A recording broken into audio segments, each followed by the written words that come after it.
काफ़ी लोग बैंक के अंदर एफडी कराना पसंद करते हैं और अगर हम सीनियर सिटीज़न की बात करें तो वो तो अपना सारा का सारा पैसा फिक्स्ड डिपॉजिट में या फिर सेविंग अकाउंट में पैसा डालते हैं।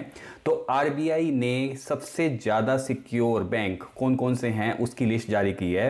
काफ़ी लोग जॉइंट अकाउंट खुलवाते हैं, एक ही बैंक के अंदर मल्टीपल अकाउंट होते हैं या फिर मल्टीपल अकाउंट होते हैं मल्टीपल बैंक के अंदर। इन सब बातों में जानेंगे कि आपका पैसा किस बैंक के अंदर ज़्यादा सिक्योर है और आपके जो ज्वाइंट अकाउंट खुलवाते हैं तो आपका कितना पैसा सिक्योर है, मल्टीपल अकाउंट के केस में कितना सिक्योर है। तो आशीष जी, सबसे पहले तो आप ये बताएं, जो ये आरबीआई ने जो लिस्ट जारी करी है तो उसमें सबसे ज़्यादा सिक्योर बैंक कौन से हैं रेटिंग के हिसाब से, मुझे थोड़ा सा बताएं।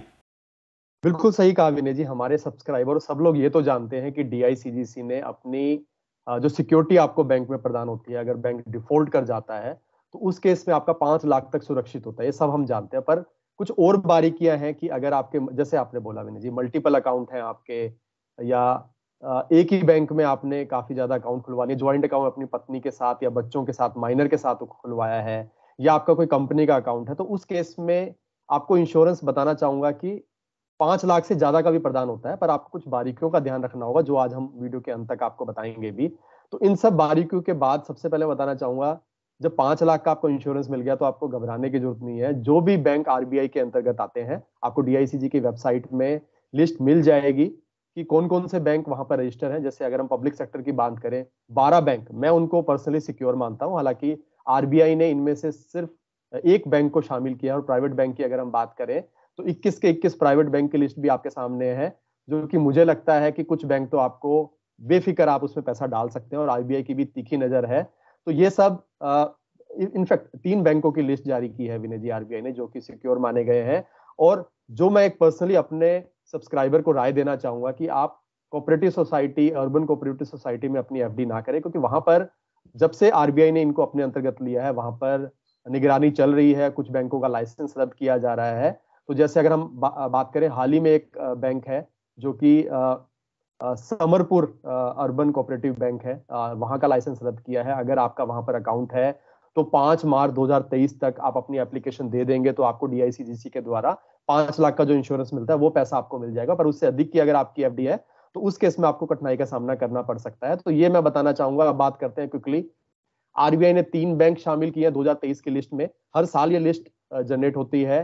तो आरबीआई कहता है कि उनके हिसाब से अगर हम गवर्नमेंट बैंक की बात करें तो एसबीआई को सबसे सिक्योर बैंक माना गया है। वहीं प्राइवेट बैंक में 2 बैंक को शामिल किया है, आईसीआईसीआई बैंक और एचडीएफसी बैंक। तो आरबीआई का कहना है कि इन 3 बैंक, अगर ये 3 बैंक डिफॉल्ट करते हैं तो इकोनॉमी पे आपको एक मेजर इंपैक्ट देखने को मिलेगा। इसी को ध्यान में रखते हुए इन पे एक तीखी नजर बनाई रखी है। और अगर ये डिफॉल्ट करते में कुछ उसमें वित्तीय कमी पाई जाती है तो आरबीआई इसको सपोर्ट करेगा, गवर्नमेंट की तरफ से पैसा आएगा।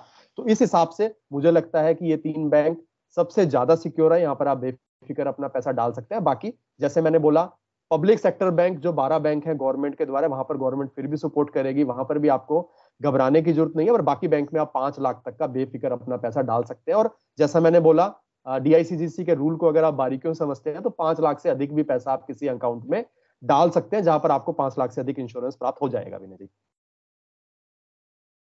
अब यहाँ पे बात करते हैं कि जैसे आपने बोला कि 5 लाख तक का तो जो मेरा पैसा है जो भी आरबीआई की लिस्ट में आते हैं वो मुझे मिल जाएगा। बट कई लोग क्या करते हैं कि मल्टीपल अकाउंट खुलवा लेते हैं सेम बैंक के अंदर।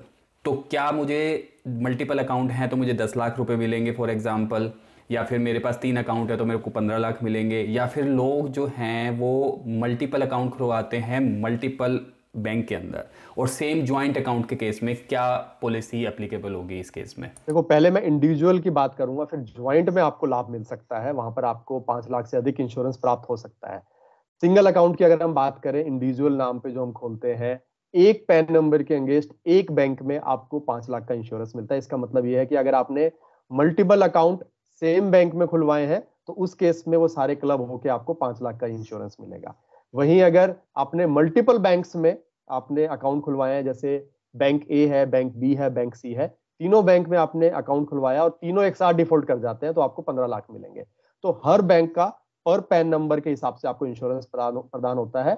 बट अगर आपने इंडिविजुअली भी अकाउंट खुलवाया है, साथ में अगर आपने किसी गार्जियन, अगर हम बच्चों के साथ आपने अकाउंट खुलवाया तो उसका उसमें आपके सेपरेट 5 लाख की लिमिट मिलेगी। टेबल भी आपके सामने है कि अगर इंडिविजुअल अकाउंट सेम बैंक में भी खुलवाते हैं, जैसे आपने अपने नाम पे अकाउंट खुलवाया, आपकी कंपनी में आप पार्टनर हैं, वहां पर कंपनी के नाम से अकाउंट खुलवाया, पैन नंबर कंपनी का लगेगा तो वहां पर भी आपको 5 लाख का इंश्योरेंस मिलेगा।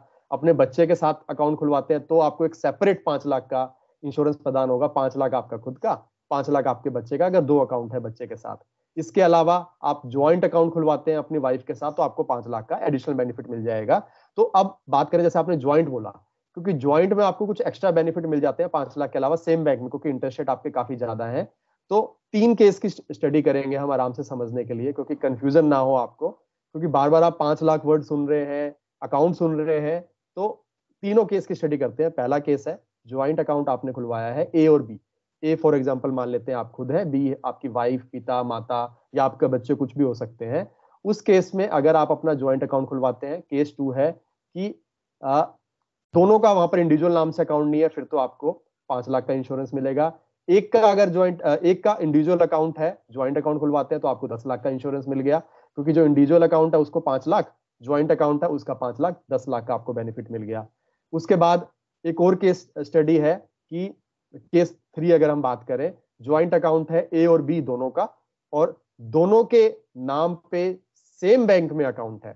तो ए का भी अकाउंट हो गया, बी का भी अकाउंट हो गया, और दोनों ने ज्वाइंट भी खुलवा लिया, तो इफेक्टिवली आपके 3 अकाउंट हो गए। और आपके लिए खुशखबरी की बात यह है कि तीनों को 5 लाख का इंश्योरेंस मिलेगा।